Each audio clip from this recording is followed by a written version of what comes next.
Prezadas, prezados, convido vocês para voltarmos a dar mais um mergulho na floresta das ideias, das metáforas que embalam os textos do livro A Mídia e a Ordem Sancionada.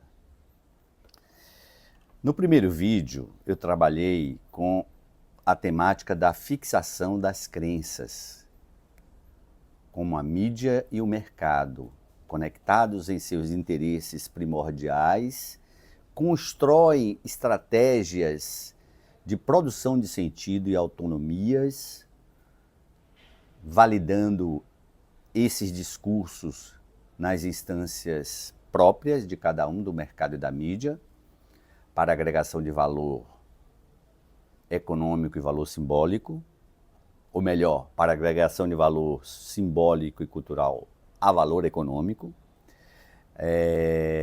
e tentei desvendar esse mecanismo de fixação das crenças, ainda que panoramicamente.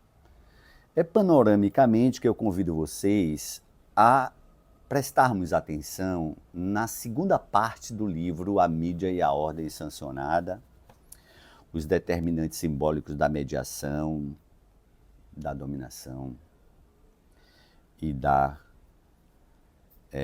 alienação nos processos de comunicação das culturas do mercado e da mídia. Nessa parte 2, eu trabalho com 6 ensaios. Estou chamando essa parte 2 de representação, mídia, mercado e regulação, representações, fetichismos, alienação e ressonâncias simbólicas nas narrativas da mediação da sociedade de consumidores consumidos por imagens. Então, como eu disse há pouco, são 6 ensaios que têm vida própria. Esses ensaios foram escritos tomando por base as teorias com as quais eu trabalho na primeira parte, a teoria do poder simbólico, a teoria da mídia, a teoria da dominação,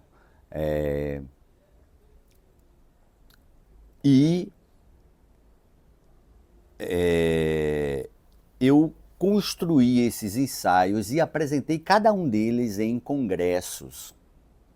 Apresentei em congressos internacionais de semiótica, apresentei em congressos da ULEPIC Brasil, União Latino-Americana de Economia Política da Informação, da Comunicação e da Cultura, capítulo Brasil, apresentei em congresso, no congresso da Compos, apresentei, um dos quais inclusive foi, no congresso da Compos, foi comentado pela professora Maria Imaculata da USP,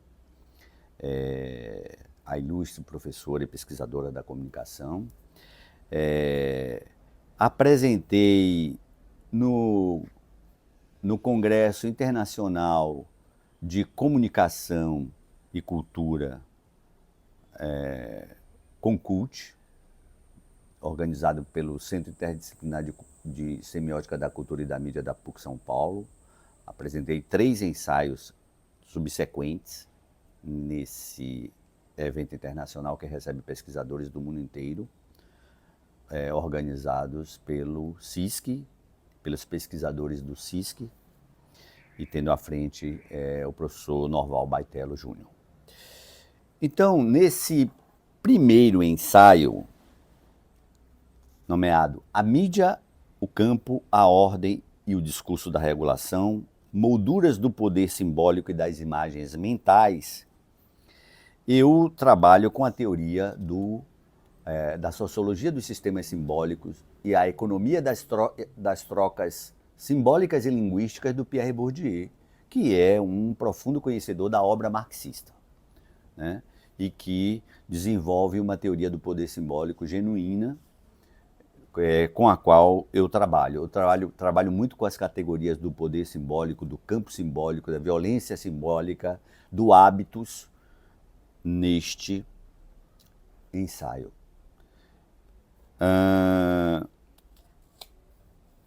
Então, temos esse ensaio. No outro ensaio subsequente, A Mídia e a Ordem Sancionada, foi esse que eu apresentei na ULEPIC Brasil, eu trabalho com o Milton Santos, fazendo uma crítica da teoria da mídia, trabalho faço uma discussão sobre a questão do valor cultural, sobre o valor simbólico, né? Sobre a questão do valor na perspectiva da teoria do valor-trabalho de Marx.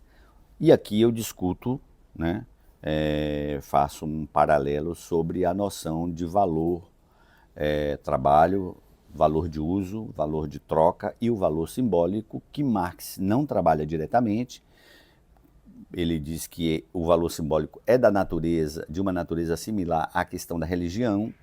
Ele não desenvolve, né? Ou seja, ele remete a categoria valor simbólico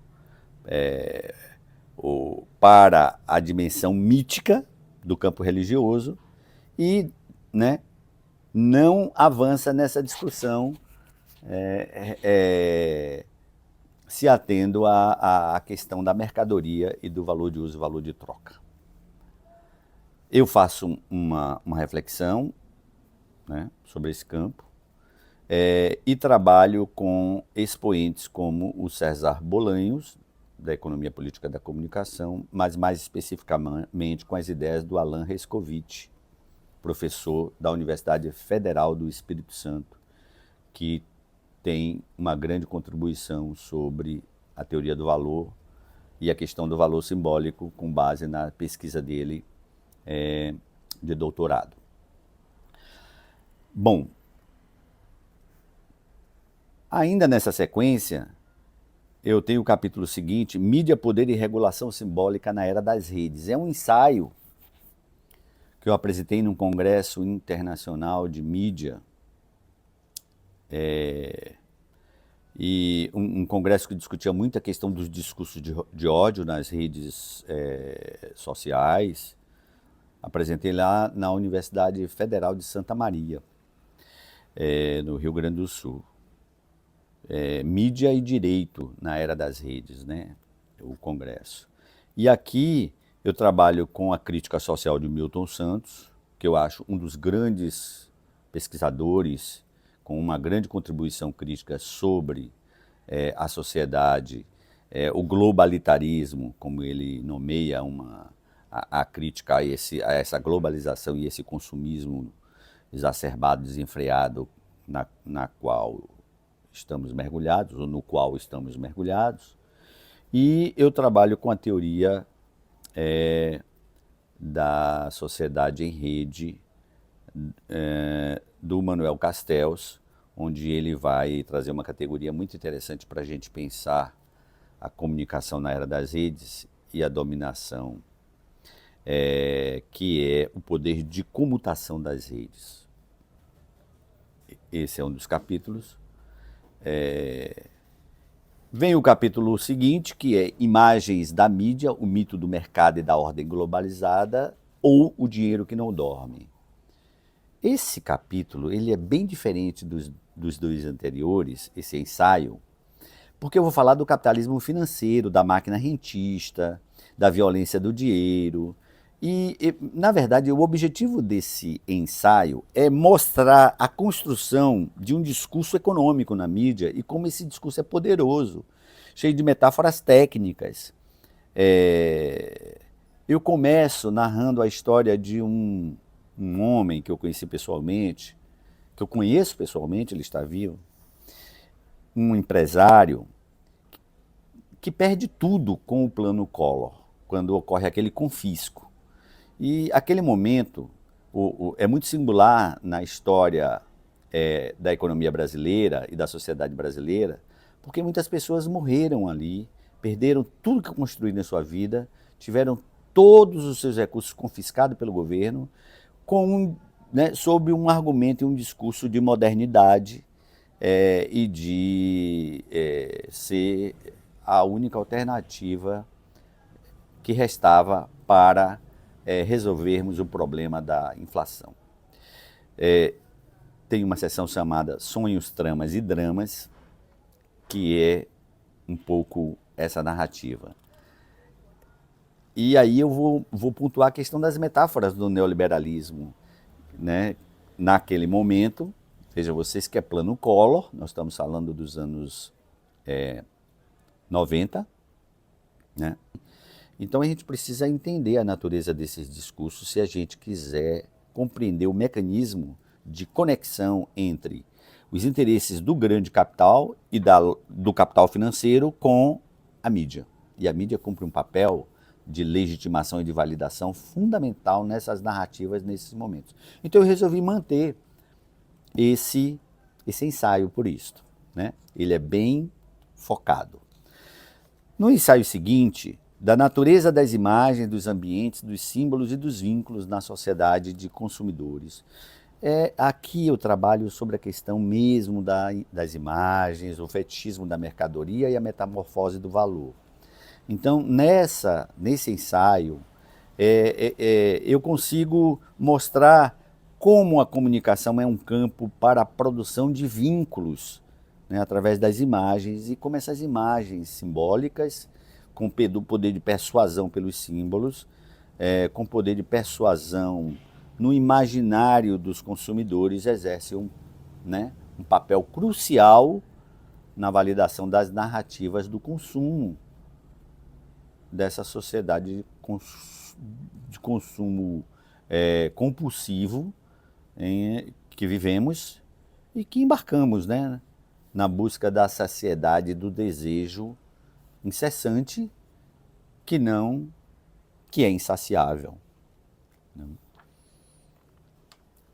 Por último, eu convido vocês para apreciar o ensaio Iconofagia e Alienação na Sociedade de Consumidores, consumido por imagens. Iconofagia e alienação. Olha, veja bem, ícone, deriva da noção de ícone, né? O ícone remete ao signo que é por essência, né, imagético, o ícone, a imagem. Fagia, que por sua vez tem o sentido de devoração, né? Antropofagia, devoração do antropo, devoração dos seres humanos, né? Então, eu vou trabalhar neste ensaio com a teoria do professor Norval Baitello, que trabalha com as categorias da iconofagia. Ele vai falar de uma devoração pura, uma devoração real, que é a antropofagia, e vai nos levar para pensar a trajetória das imagens a partir do surgimento das imagens na história da humanidade, dos jogos de imagens e narrativas dos homens das cavernas, nas paredes das cavernas, narrando suas experiências vividas, qual a função daquelas imagens. Depois ele vai falar da função da idolatria das imagens, quer dizer, imagens que devoram imagens, seres humanos que devoram imagens e imagens que devoram seres humanos. Então, é interessante esse percurso nas etapas da iconofagia, onde eu acho muito perspicaz, criativo da perspectiva do professor Norval, que juntamente com Willem Flusser, valendo-se dos argumentos do Willem Flusser e do Dietmar Camper, que é um filósofo da imagem, vai nos mostrar como vivemos numa sociedade que embarcou na produção seriada de imagens, de narrativas imagéticas, e que essas imagens, elas adquirem poder. As imagens têm poder, né? E é preciso dizer o seguinte: nós somos seres de imagens. Nós somos imagens, nós somos feitos de imagens. As imagens não são uma anomalia do ser humano, não. Nós sonhamos, nós temos um mecanismo de produção de imagem, tanto com o corpo desperto, acordado, sonhamos, entramos no modo devaneio do cérebro, né? viajamos no sentido comum, né? Viajamos com nossos sonhos acordados e nós sonhamos dormindo, que é um mecanismo que trabalha com a liberação das tensões, que é estudado por Freud, por Jung e por tantos outros, né? O papel dos sonhos, quão fundamental, e pelas neurociências contemporâneas, né?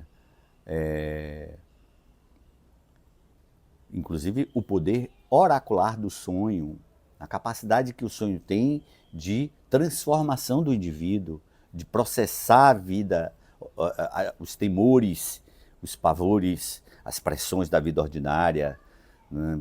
O sujeito que vive endividado, aí ele sonha, ele encontra a solução. As imagens têm poder libertário. Não tem poder apenas de aprisionamento, tem poder de libertação. Então esse ensaio é um ensaio muito provocativo, muito instigante, que fecha o livro. E queria dizer a vocês que, eu voltarei a esse tema depois, que cada ensaio desse pode ser lido autonomamente, como uma espécie de capítulo de série, das séries televisivas. Eles têm vida própria. Eu trabalho com as teorias com as quais que dão embasamento à minha pesquisa, e vou lá e construo o ensaio de uma forma autônoma e livre, ou seja, foi como eu pude apresentá-los e amadureci o texto para que viesse constar no escopo do livro. Tá? Então convido vocês, portanto, agora a entrar na floresta pelos ensaios, que são rotas, vias, mapas, pequenos mapas, né? Então vocês podem encontrar parte de textos que estão em um ensaio que está dialogando com outro ensaio, ou que tem também diálogo com a primeira parte do livro. Então, dessa forma, o livro se torna mais instigante, né? Ele é um livro ensaístico, com ensaios feitos de ensaios. Bom, se você gostou desse convite ao mergulho na floresta das ideias da mídia e da ordem sancionada, eu peço que você curta o vídeo, né? Compartilhe com os seus pares, converse, dialogue, mande mensagens, e eu teria imenso prazer em responder, comentando, porque de fato é um livro que ele não é um romance. Ele é um ensaio provocativo, um ensaio crítico sobre a nossa sociedade. Ele tem muito a nos despertar para esse mecanismo, né? Esse mecanismo que conecta os interesses do mercado e da mídia e do mercado, né? Os interesses das forças prepotentes do capital, como nomeia o estudioso da mídia Harry Pross, alemão, jornalista e profundo conhecedor da mídia, e o próprio mecanismo de fixação das crenças que a mídia opera de forma sistemática e ritualística todos os dias em nossa sociedade. Sejam bem-vindos!